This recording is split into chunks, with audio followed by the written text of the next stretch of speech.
kayaknya ada yang kurang dengan pemuda. Zaid bin Thabit tidak seperti itu. Ya, wala natahimuk.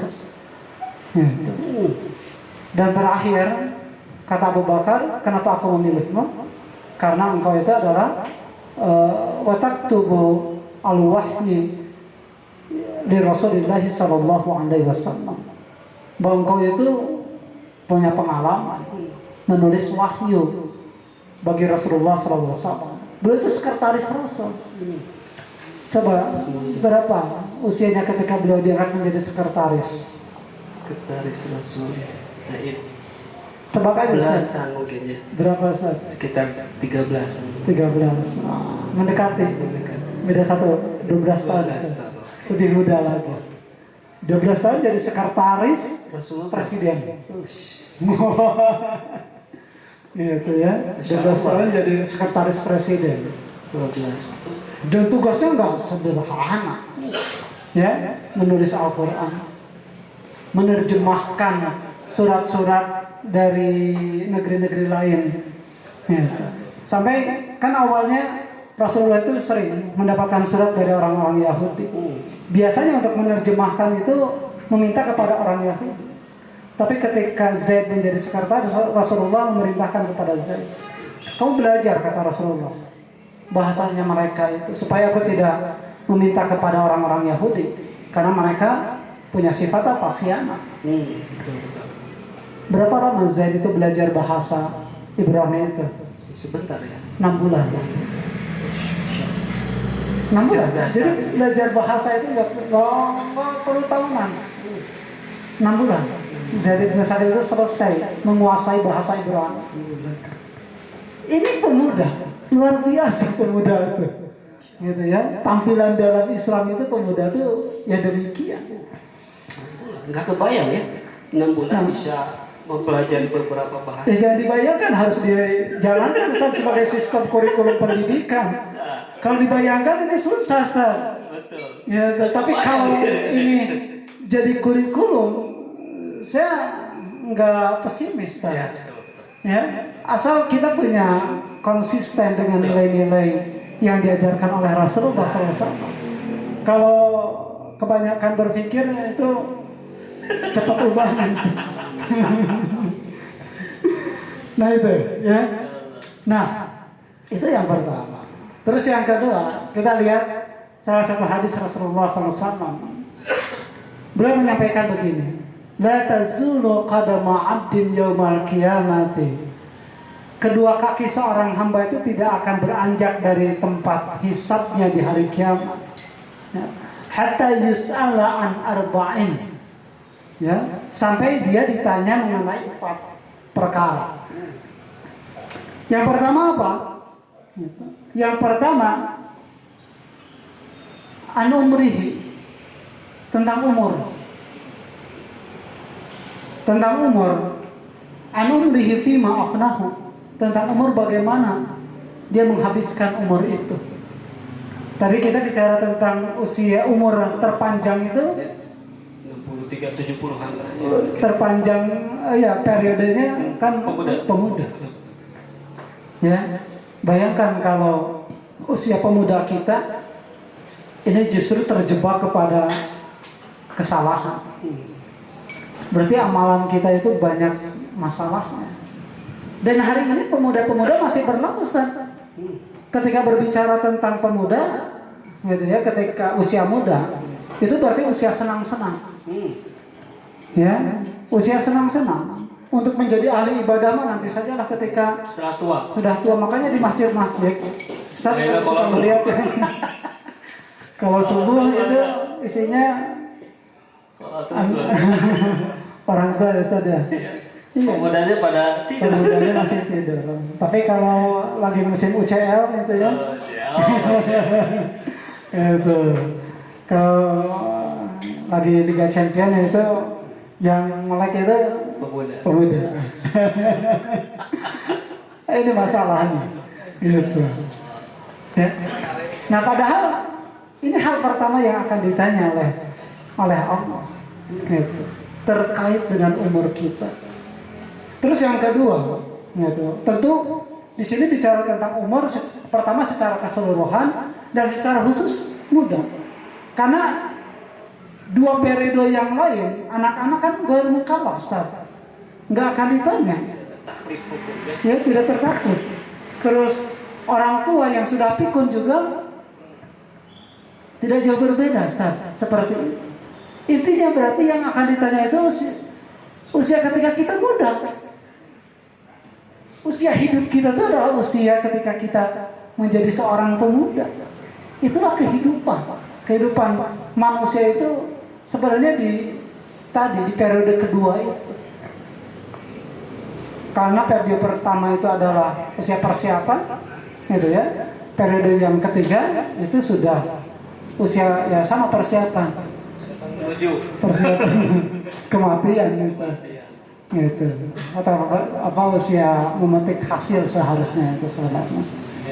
Nah, terus yang kedua, wa an jasadihi fima ablahu. Yang kedua yang akan ditanya oleh Allah itu adalah terkait dengan jasad kita. Dan jasad kita terbanyak melakukan aktivitas kembali ketika kita masa muda. Artinya kemana kekuatan yang Allah anugerahkan kepada kita ini disumbangkan, digunakan? Ini menjadi pertanyaan besar. Allah sudah memberikan kekuatan tangan, kekuatan kaki, kekuatan penglihatan, kekuatan pendengaran, kekuatan pikiran. Ya. Itu semua digunakan untuk apa? Jadi jangan dikira bahwa pandangan kita yang menggunakan mata ini tidak akan ditanya oleh Allah sebagai pertanggungjawab. Setiap pandangan itu ada rekamannya. Setiap pendengaran itu ada rekamannya. Setiap jejak kaki kita itu ada rekamannya. Jejak kaki kita menuju kemana? Apakah ke masjid atau ke kafe? Kecuali kafe ini. kecuali kafein ya. Gitu ya. Ke tempat maksiat atau ke tempat membangun amal. Ya. Jadi jasad kita akan ditanya satu persatu. Digunakan untuk apa? Terutama jasad ketika masa kuatnya. Itu sahabat, dalam sejarah itu ketika Rasulullah menyiapkan perang Uhud, ya, jadi Rasulullah itu punya semacam kebijakan bahwa beliau membatasi orang-orang yang ikut dalam pasukan beliau. Dan usia termudanya biasanya beliau batasi di usia 14 tahun. 14 tahun ya. 14 tahun itu sudah mulai bisa masuk ke pasukan, ya. Tapi ketika itu ada 3 orang, ya, Pemuda. ada 3 orang kurang dari usia itu menyelinap di pasukannya itu. Ada Al-Bara bin Ajib, ada Abdullah bin Umar, dan ada Sa'ad al-Khudri kalau tidak salah, ya. Itu usianya termasuk Zaid bin Thabit. Zaid bin Thabit itu pulang dari situ tuh nangis, ngadu ke ibunya. Kenapa? Karena ditolak oleh Rasulullah untuk ikut berperang. 14 tahun. 12 tahun. 12 tahun. Abdullah bin Umar 13 tahun. Bara bin Ajib, ya, Sa'ad al-Khudri itu seperti itu. 12 tahun mah itu main karece ciri kok. Ini tidak ikut perang, nangis. Tidak ikut perang. Ngadu kepada ibunya. Saya bisa bayangkan ya, anak sekecil itu ini sudah bicara tentang keberperangan. Mereka itu bukan memahami bahwa perang ini perang-perangan, pedang-pedangan. Enggak, bukan seperti itu, Ustaz. Gitu, ini perang sungguhan. Mereka tahu konsekuensinya. Mereka paham itu. Saya coba bayangkan usia seperti itu. Ya, usia 12 tahun itu sudah muncul pemikiran seperti itu. Malu saya ya. Gitu ya. Dengan usia. Sampai ya Bara bin Azib itu sampai protes. Kenapa saya ya Rasulullah tidak diizinkan untuk ikut dalam pasukan engkau ya Rasulullah? Ya, padahal ada teman saya ini kata Bara, ada teman saya di sini. Ya, kalau main gulat saya bisa ngalahin dia. Ya, kalau gulat ya saya bisa ngalahin dia. Artinya jangan lihat saya dalam angka usia, tapi saya punya kekuatan. Ya kekuatan saya itu melebihi beberapa orang yang ada di pasukan engkau ya Rasulullah. Jangan panggil saya anak kecil paman gitu. Sampai Rasulullah kemudian memanggil yang dimaksudkan oleh Bara, coba gulat. Dan ternyata betul dibanting oleh Bara bin Azib. Saya kemudian Rasulullah mengizinkan dia ikut dalam pasukan itu. Ya, jadi bicara tentang keberperangan, ketika memahami jasad, saya punya kemampuan apa, dan kemampuan saya ini tidak boleh sia-sia. Kemampuan saya ini harus berharga, bernilai, dan nilai yang paling besar itu adalah ada di arena jihad. Kan Rasulullah menyampaikan demikian. Ya, Rasul umur al-Islam. Inti daripada segala urusan itu Islam. Wa umuduhu as-salah. Tiangnya itu adalah salat. Wa dirwatu sinamihi al-jihad fi sabilillah. Dan puncak daripada seluruh amal itu adalah jihad fi sabilillah. Mereka tahu itu, sehingga mereka tidak mau kekuatan jasadnya itu sia-sia. Ya, jago push up, pull up itu barangkali, larinya kencang. Tapi untuk apa kalau tidak digunakan di arena jihad? Itu pikiran pemuda Madinah itu seperti itu. Ya, kan sekarang kan banyak pemuda yang six pack saja, ya, pergi ke gym gitu ya. Itu di tempat-tempat olahraga banyaknya para pemuda. Coba untuk apa itu? Pamer. Kalau sudah dapat tubuh ideal, kekuatan ideal untuk apa itu? Kan itu pertanyaan yang harus dijawab. Kalau Bara bin Azib, latihan saya harus bernilai. Dan nilainya itu di medan jihad, keberperangan. Nah, ya. Jadi wa an jasadihi fima abla wa an ilmihi madza amila fihi. Nah, yang ketiga itu bicara tentang ilmu. Ya. Dan kesempatan terbanyak untuk menuntut ilmu itu para pemuda. Kesempatan eksplorasi pemikiran itu adalah pemuda yang paling luas.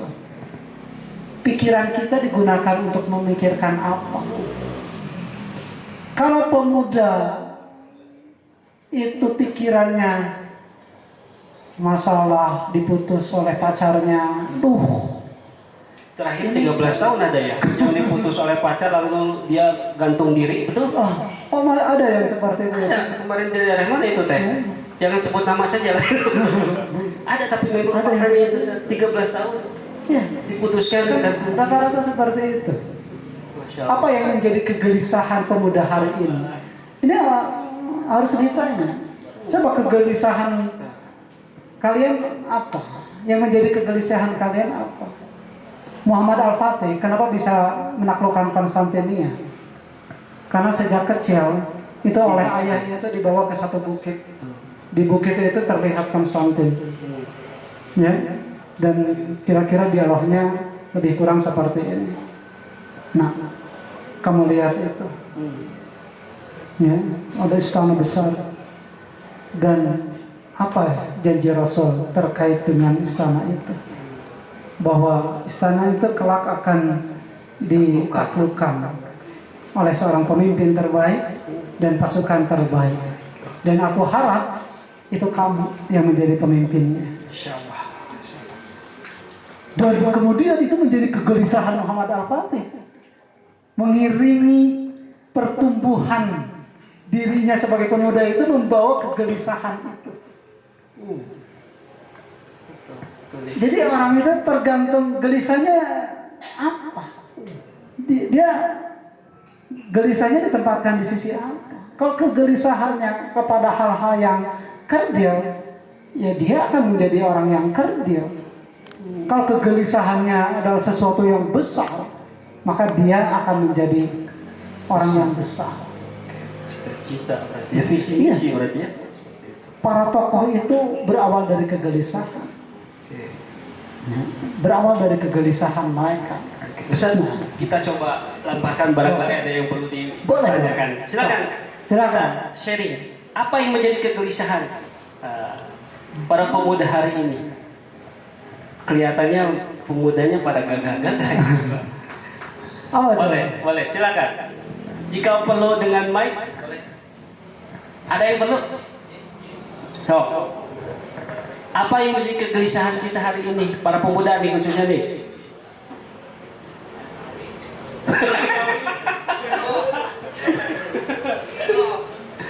Ya, hari ini kan dengan Gen Z-nya, yang kawin.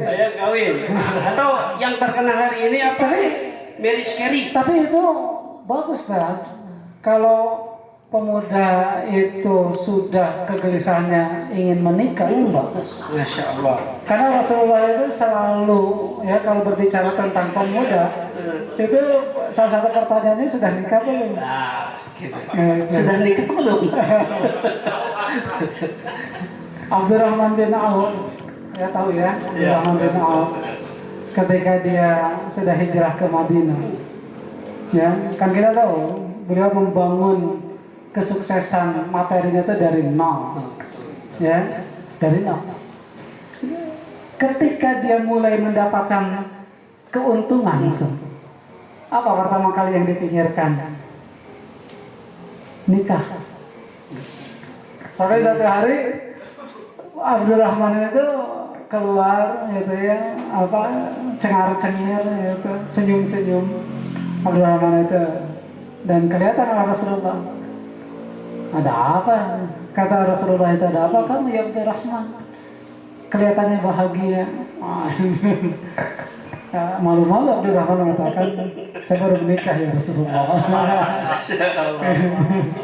Saya baru menikah ya Rasulullah. Kok nggak bilang-bilang, nggak dirayain? Gitu. Nggak ya Rasulullah, rayain lah. Hatta dengan menyembelih satu ekor kambing, kata Rasulullah itu. Nah, jadi ada teori yang salah sekarang, kan? Sukses dulu, nikah dulu. Nah, itu. Sukses dulu, nikah dulu. Sukses dulu, nikah dulu.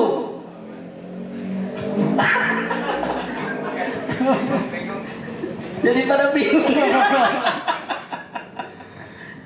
Masya Allah. Abdurrahman bin Auf itu pikirannya sebagaimana pikiran orang-orang beriman. Ya nikah dulu lah. Gitu ya. Kan sukses bersama pasangan itu lebih indah ya. Ya, dan itu saya bisa rasakan itu, betul. Itu bisa saya rasakan itu. Ya. Nah, jadi memang ada sebenarnya ada perbedaan yang cukup signifikan di sini tentang pemuda, ya, pada masa Rasulullah dengan hari ini. Terus yang ketiga, yang keempat.